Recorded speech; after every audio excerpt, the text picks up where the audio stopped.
of the Ed Sullivan show that I was telling you about earlier, while the band gets back in place and while they rest and get a drink of water for a moment. And this clip was viewed, they say, by 73 million viewers, which was probably about half the population of the United States at that time, as I recall. Carnegie Hall concerts sold out quickly, and the Beatles were on their way to success. Now, they didn't like the touring in the U.S. after this initial fad business was starting to wear thin on them a little bit because they couldn't hear themselves play. They liked the music, but because of the screaming teenage girls, they could not hear it in a lot of venues that they went to perform. And so they really disliked touring, but their manager kept them on the road at least for 3 summer tours before they did more work primarily in the studio and releasing of albums. And so we're going to show a bit of this clip so that you can get a feeling for what that time was like as they made their appearance on the Ed Sullivan Show. You know, all of us on the show are so darn sorry, I'm sincerely sorry, that this is the third and thus our last current show with the Beatles, because these youngsters from Liverpool, England, and their conduct over here, not only as fine professional singers, but as a group of fine youngsters, will leave an imprint with everyone over here who's met them. And that goes for all of us on our show.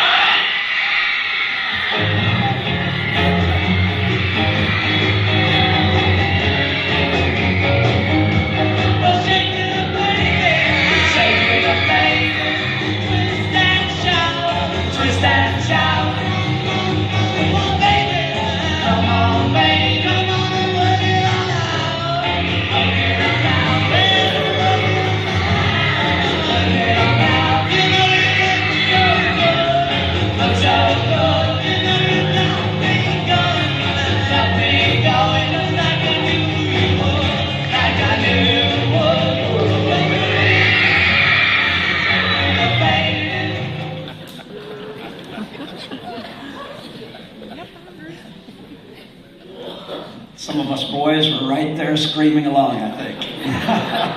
I remember we formed a Beatles band to do a little pantomime, not unlike our air band that we do here now at Taylor. We got the wigs and some guitars and did a pretend thing with people screaming and so forth. So we were into it as well. Very interesting thing, you know, Billy Graham said afterwards, he said that he and Ruth actually stayed up to watch television, something they never did on Sundays. And he said he thought, well, the Beatles would probably be a passing fad.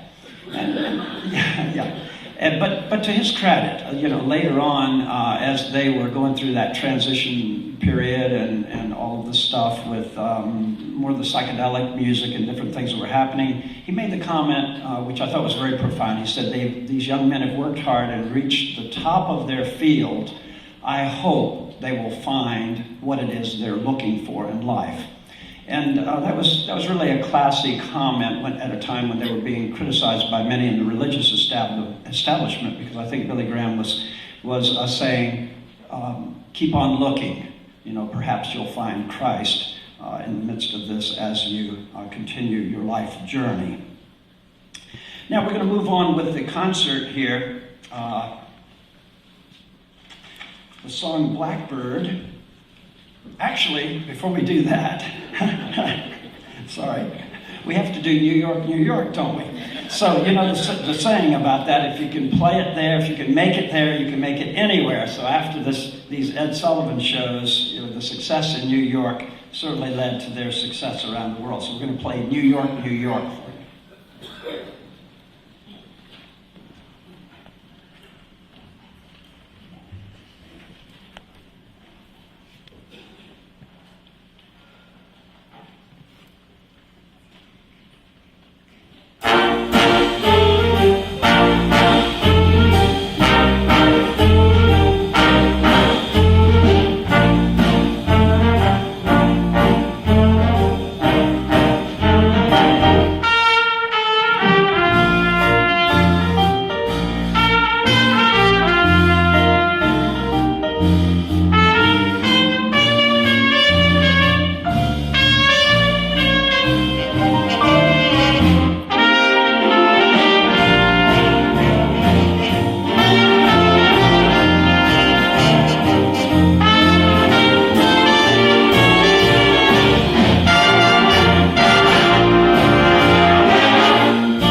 of stories related to the creation of the song Blackbird, which occurred during the heart of the American Civil Rights Movement.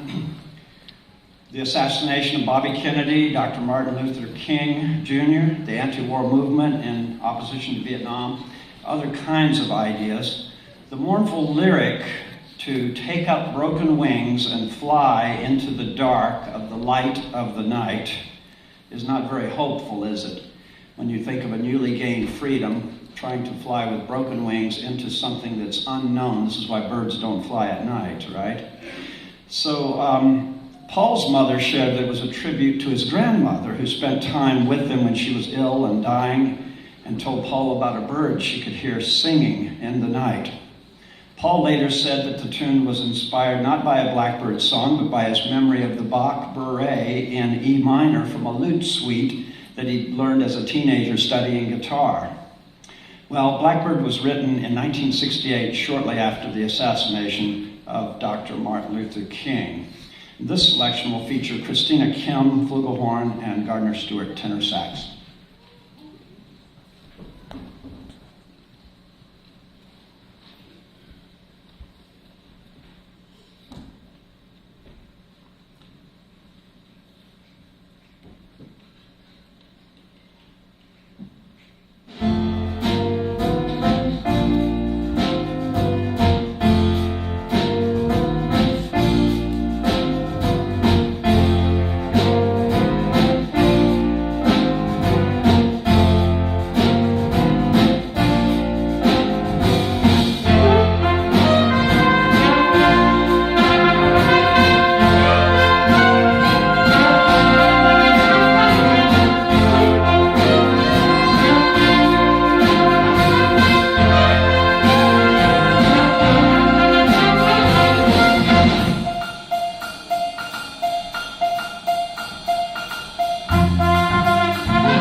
Well, we're to the end of the concert. I want to thank you for coming and being a great crowd. Glad we moved it over here, and I want to thank Peter Bryant and Michael Fletcher and David Gray for helping us with all this equipment and stuff. I mean, as I thought about it, as I began to hear from people, I thought we're going to have a bigger crowd than we can accommodate in a recital hall. So I'm glad we moved it over here, and this is perfect setting and venue for this. Actually, it works very well. So thanks to all of our colleagues who helped to make this possible. Yes.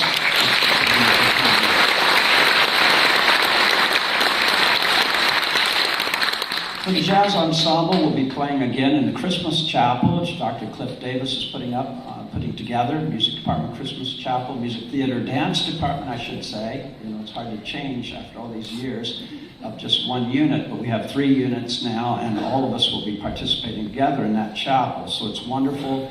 You're going to see a lot more liturgical dancing, formal dancing, ballet, as well as musical theater dancing, and all on campus, because we have just so many young people who are fabulous dancers on this campus, and we're just delighted to offer this program for their benefit and for the benefit of Taylor University as well. And so that chapel will be coming together in December, and he wants us to be a part of that, and we're happy to join in that program as well. Next semester, we'll be doing a short tour here in Indiana, going to Indianapolis to present programs there and alumni reception in March.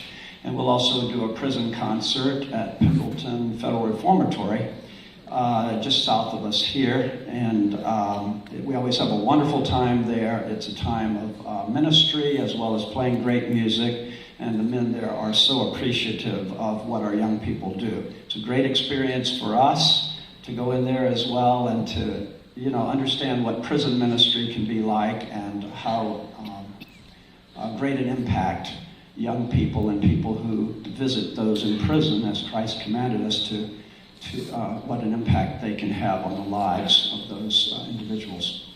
And then we'll do an April concert, which will be probably something called Favorites of Harrison, or I don't know what we'll be doing yet. It'll be a lot. And I've got some alums that want to come back and play with the band as well. So we'll be looking forward to that concert in April also. Well, we're going to finish out the concert now with We Can Work It Out. In 1965, Paul's notion of a good woman was one who was happy just to follow him around.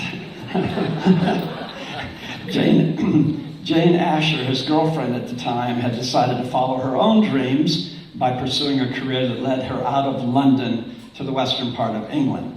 She was not content to be a rock and roll chick. She departed the fold.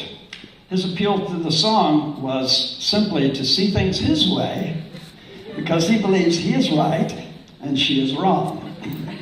Psychologists and marriage counselors have made a boatload of money since the time of Adam and Eve trying to help couples negotiate that. Of course, not me. I know my wife is always right.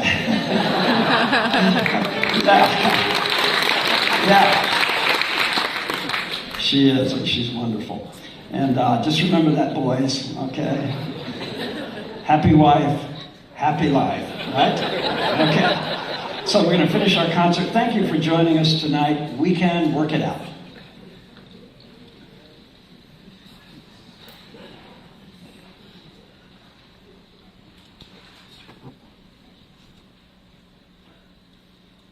Mm-hmm.